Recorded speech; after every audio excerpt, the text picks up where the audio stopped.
মনোনয়ন আসলে স্থগিত করি দেড় একখান কনস্টিটুয়েন্সি আছে আর মেসেজ এতে বল লই দুধ দে হতজন হত ঠ্যাং মারে ল্যাং মারি ফেলাই ফেলে সাহিল দেরি ইনশাল্লাহ ল্যাং মারি ফেলাই নেবারে আর মনোনয়ন বই দই।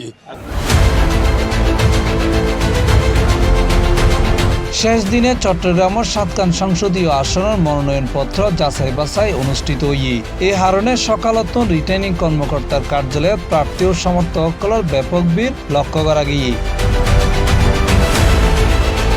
চট্টগ্রাম ৯ সংসদীয় আসনত মোট ১১ জন প্রার্থীর মধ্যে ৭ জনের মনোনয়ন বৈধ ঘোষণা করা হয় এবং ৬০ জনের মনোনয়ন বাতিল করা হয়। এর মধ্যে দ্বৈত নাগরিকত্বের হারণে বাংলাদেশ জামাত ইসলামের প্রার্থী ডাক্তার এ.কে.এম ফজলুল হকের মনোনয়ন বাতিল করা হয়।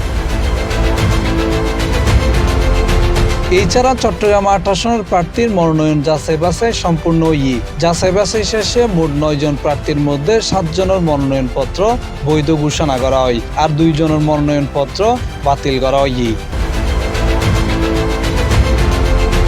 অন্যদিকে চট্টগ্রাম ১৩, ১৪, ১৫ ও ১৬ সংসদীয় আসনত মোট ২৯ জন প্রার্থীর মধ্যে ৫ জনের মনোনয়ন বাতিল করা হয়। সকালবেলা ২ জন প্রার্থীর মনোনয়ন স্থগিত হইল, বিকালে উভয় প্রার্থী তারার প্রার্থিতা ফিরি পাই। মনোনয়ন আসলে স্থগিত করি দেড় একখান কনস্টিটুয়েন্সি আছে বল লই দুধ দে হতজন হত ঠ্যাং মারে ল্যাং মারি ফেলাই ফেলে সাহিল দেরি ইনশাল্লাহ ল্যাং মারি ফেলাই নেবারে আর মনোনয়ন বই দই। এবার আল্লাহর রহমতে বাসকালীর মানুষের সমর্থন লই আল্লাহর রহমতে গোল করি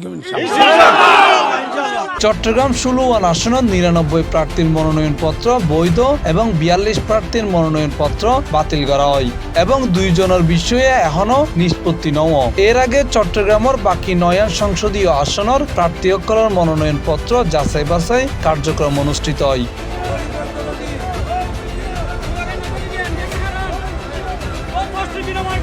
মোহাম্মদ নিজামুদ্দিন টিপু, সি+ টিভি, চট্টগ্রাম।